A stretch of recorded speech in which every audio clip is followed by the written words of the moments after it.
My friends, come on in, leave your worries at the door and get comfy because it is time for the kinda obligatory now making autumn cute ghosty doodahs video. I know I have a mini little baby obsession with making ghosty things at this time of year. Previously it has been clay, but this year I have 2 black canvases I picked up in the works and I want to paint ghosty portraits. My whim has spoken. Let's spook these canvases up a bit. So first things first, I love painting and drawing onto black backgrounds. I think my brain actually works better working from dark to light rather than the other way around.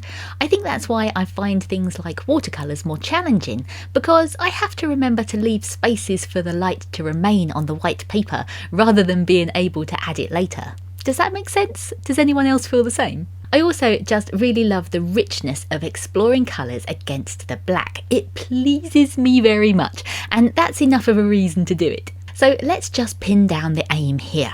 Ghost portraits. That's what I'm painting today, and here's my thinking, vague as it is. I had a thought to paint a ghost, but in thinking about their generally white sheet-like exterior, I figured, why can't I treat it as if it's patterned or made of a different material or something? Train of thought activated. I then wondered, even if it was still a white type of sheet, what if the character of the ghost itself affected what was on it? So for these 2 canvases, I chose 2 things I personally feel are part of my own character, artist and writer, and figured I'd paint 2 ghosties who are somehow reflecting these things with a bunch of bright colours and general jolliness. I mean, when something cute and spooky calls, you just gotta go follow it and hope it's friendly.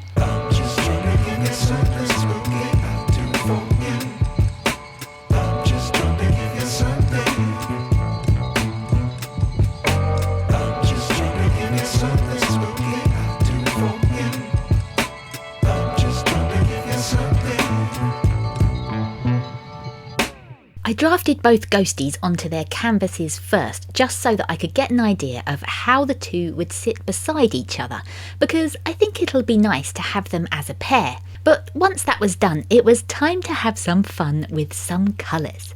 I decided to go with a leafy kind of circle around each ghostie's head to frame them, and then add in some pertinent items to nod to the character of each. So in this first artist one, I sketched in a paintbrush, pencil, pen and glue.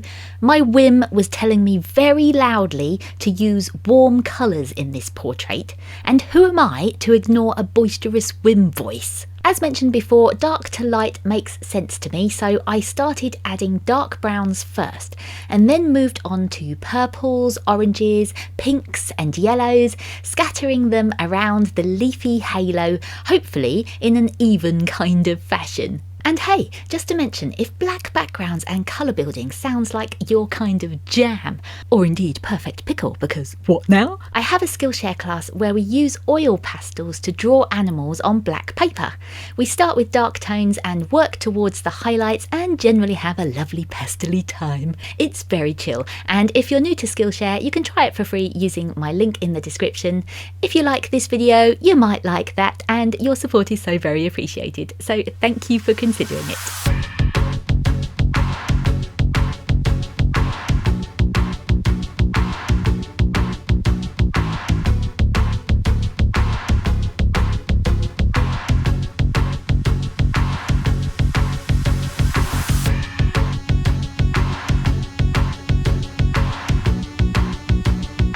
So here's a question for you. If you were painting a ghost portrait based on something you enjoy or identify with, what would it look like? How would the qualities you were imbuing into your ghostie affect its appearance? Maybe you love gardening, so your ghostie might be covered in soil or grass stains, or perhaps have the odd worm or beetle hitching a ride on it. Or perhaps you're a chef at heart and your ghostie might be haunting a tea towel or getting messy with ingredients. I like how customisable simple ideas can be. The standard bedsheet ghostie with 2 dark eyes peeping from the sheet is easy to draw or paint. You see it pop up every year in spooky season. But that means it becomes a blank canvas in itself to experiment and play with. If the ghost is your canvas, what will you put on it? While I'm working on the backgrounds first in these portraits, my ultimate end goal is to add messy paint splotches onto my artist ghost and scribbly words onto my writer ghost. I'm so looking forward to that bit.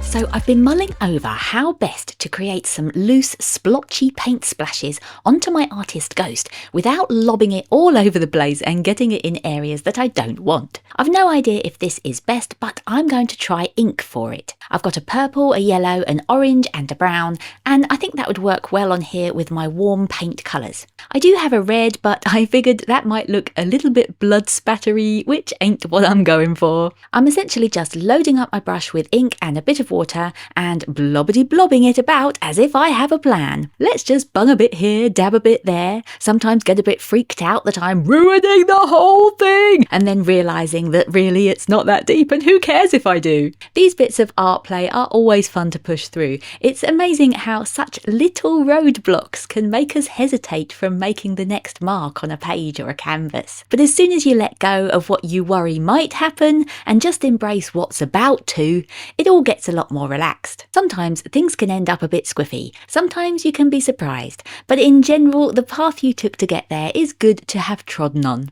In order to give a bit more interest and variation to my splashy blobs, I dabbed some spots off so that they would look a little more worn in and dried. Incredibly satisfying. It felt like I needed to do just something else on the canvas to finish this ghosty portrait off, so I grabbed some paint markers and let myself go a little bit doodle dippy, adding patterned lines or accents wherever my hand landed. I probably went a bit overboard. Doodling does that to me. As soon as I start adding dots onto things, I can get a bit zoned out, and suddenly I snap out of it to find I've dot bombed everything.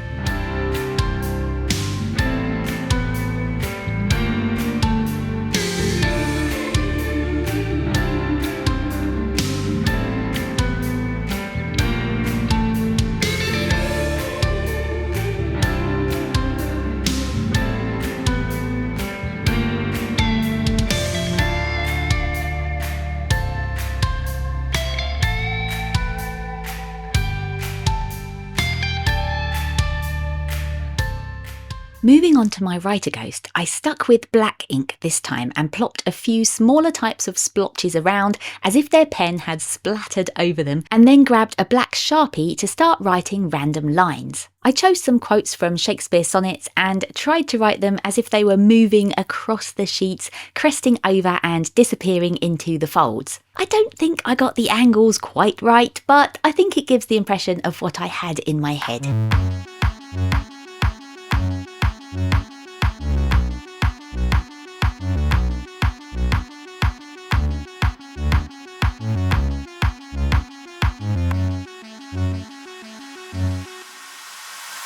Lastly, I carried on using the Sharpie to add some detail lines onto leaves and the letter blocks, and used silver to add in some stars in the ghost's eyes. I pondered having the stars sitting around each ghostie's head inside the black halos, but I liked the thought that while all the tools are floating around them, their creative inspirations are sparking inside them first. And these are what I ended up with. What do you think? I actually really like them. I love that they sit together nicely, popping with warm and cool colours. It kind of feels like the artist is wandering in the early evening and the writer is spooking through the twilight gloom. Thanks so much for watching this video. I really hope you enjoyed it. If you did, come chat in the comments and let me know what kind of ghosts are lurking inside your creative brain. And do they have names? Oh gosh, what shall I call this pair when I pop them up for Halloween week? I quite like moss for the writer, so I need something that sounds fun beside that. Maybe Bomble?